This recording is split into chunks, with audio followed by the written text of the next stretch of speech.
ममता की टीएमसी नेताओं के साथ बैठक की खबरें हैं। चुनाव हारे टीएमसी नेताओं के साथ बैठक की खबर आ रही है। अब जो पार्टी छोड़कर जाना चाहते हैं जा सकते हैं, ये ममता बनर्जी ने कहा है। मैं किसी को भी रोकूंगी नहीं, रंग बदल रहे लोगों को चले जाना ही चाहिए, ये ममता बनर्जी की तरफ से कहा गया। तो तृणमूल कांग्रेस की इस बार पश्चिम बंगाल चुनाव में हार हुई है, लेकिन अपने नेताओं के साथ बैठक की है और ये कहा है कि अगर अभी भी कोई पार्टी छोड़कर जाना चाहता है तो जा सकता है।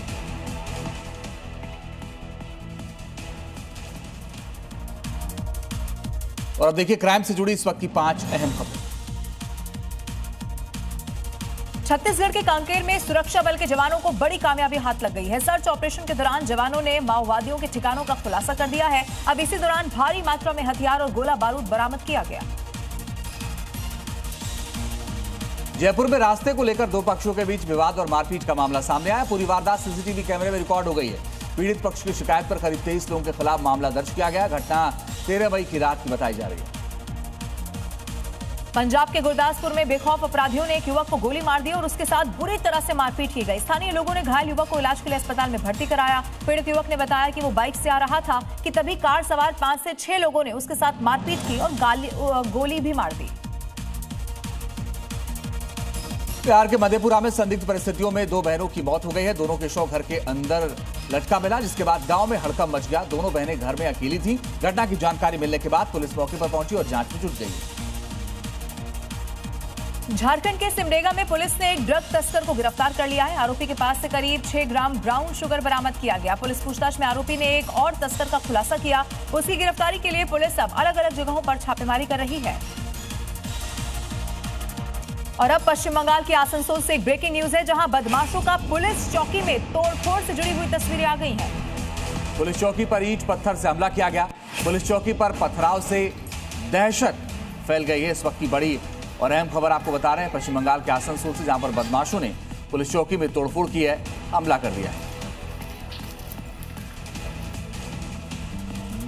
बताया जा रहा है कि रेलपार इलाके में भीड़ ने पुलिस चौकी में तोड़फोड़ और पथराव किया। पुलिस ने लाठीचार्ज किया और आंसू गैस के गोले छोड़े। प्रशासन ने राज्य सरकार के निर्देश पर आसनसोल के कई हिस्सों में लाउडस्पीकर की आवाज कम रखने को कहा था। शाम को बड़ी संख्या में लोग पुलिस चौकी पहुंच गए। भीड़ ने चौकी पर पथराव किया। पुलिस और आम लोगों के वाहनों में तोड़फोड़ की। घटना में कुछ पुलिस कर्मियों को चोट आई है।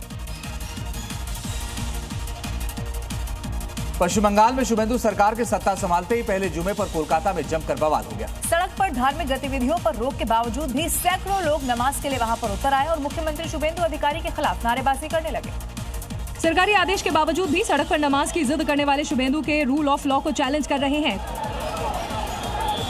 कोलकाता में जुमे पर हंगामे की तस्वीरें सामने आई। वहां के राजा बाजार की तस्वीरें हैं, जहां आदेश के बावजूद भी सैकड़ों लोग नमाज के लिए सड़क पर उतर आए।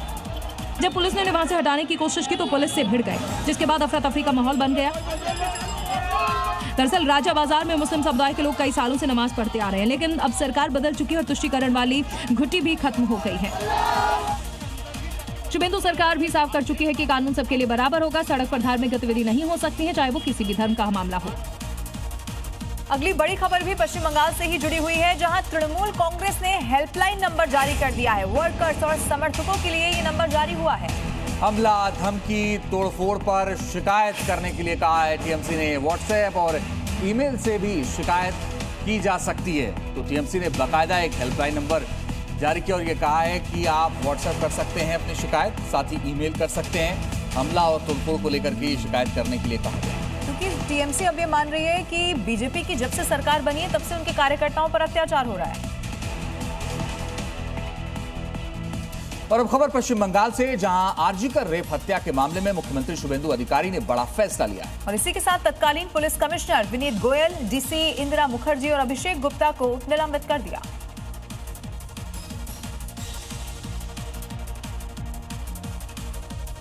रिपोर्टों के अनुसार ये निलंबन इस घटना की जांच के दौरान पुलिस की ओर से मामले को ठीक से ना संभालने और लापरवाही बरतने की वजह से हुई है। साथ ही सीएम शुभेंदु अधिकारी ने फैसला लिया है कि हत्या से जुड़ी केस फाइल को फिर से खोला जाए। उस जांच से जुड़े तीनों अधिकारियों को फिलहाल निलंबित कर दिया गया है। इन तीनों आईपीएस अधिकारियों के खिलाफ एक न्यायिक जांच शुरू की जाएगी। आपको ये भी बता दें कि फिलहाल आरजीकर पीड़िता की मां बीजेपी की विधायक है, तो वहीं पीड़िता के माता पिता ने नई सरकार से न्याय मांगने की मांग की थी। और अपील की थी कि इस घटना से जुड़ी केस फाइल को फिर से खोला जाए।